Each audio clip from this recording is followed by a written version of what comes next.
Nell'anno 1200, nella splendente Verona, nasceva un bambino destinato a lasciare un'impronta indelebile nella storia della fede cattolica. I suoi genitori, seguaci della corrente manichea, non immaginavano che il loro piccolo Pierino, fin da tenera età, avrebbe percorso una strada molto diversa, illuminata dalla divina grazia.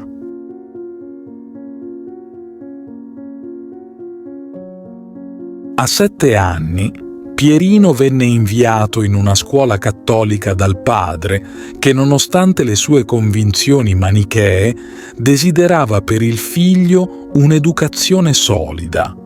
Fu lì che Pierino, come una spugna assorbente, iniziò ad imparare non solo le materie scolastiche, ma anche i fondamenti della dottrina cattolica, innamorandosene perdutamente.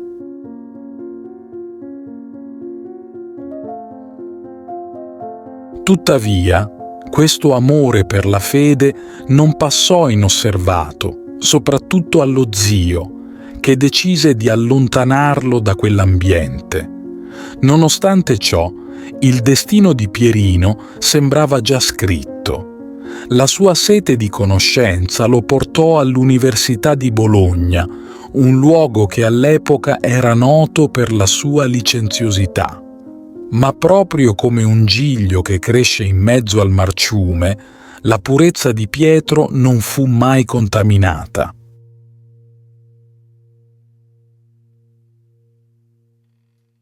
Profondamente disgustato dal degrado morale che lo circondava, Pietro scelse di ritirarsi dal mondo e cercare rifugio nel silenzio del chiostro domenicano. Sotto la guida del santo fondatore dell'ordine, si dedicò con ardore allo studio, emulando i fratelli più ferventi nella fede e nella devozione.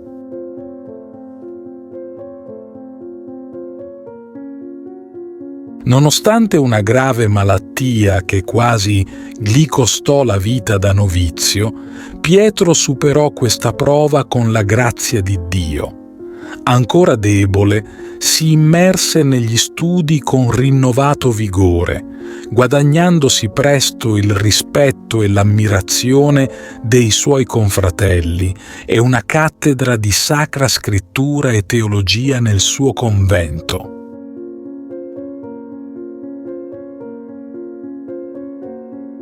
Consacrato sacerdote, Pietro divenne un infaticabile predicatore, la cui parola era capace di toccare i cuori di migliaia di persone, guidandole verso la conversione e la santità. Ma la sua vita non fu priva di prove.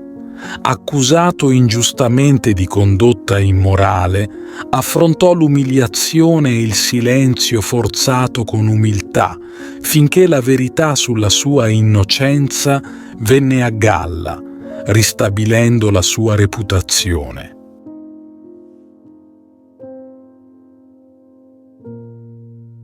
La sua capacità di perdonare, anche di fronte al tradimento, ricordava la storia di un altro grande convertito, San Paolo.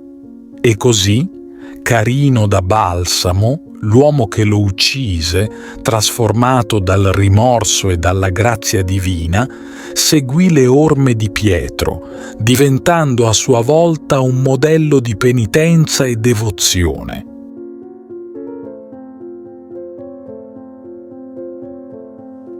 Il martirio di San Pietro da Verona, il 6 aprile 1252, fu il culmine di una vita spesa nell'amore e nel servizio verso Dio. La sua ultima azione, scrivere la parola «credo» nella sabbia con il proprio sangue, fu un simbolo potente della sua fede incrollabile.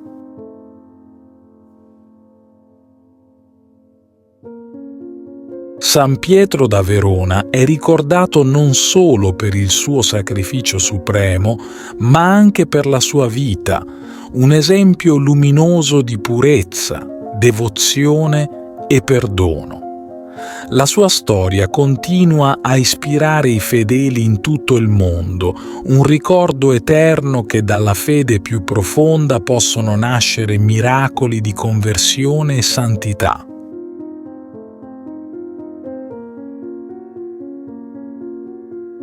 Ti invito calorosamente a iscriverti al nostro canale per darci supporto e permetterci di continuare a creare nuovi video che condividono storie ed esperienze ispiratrici. La tua iscrizione è un prezioso sostegno che ci motiva a condividere più contenuti di valore e a diffondere messaggi di speranza, fede e crescita personale. Grazie di cuore.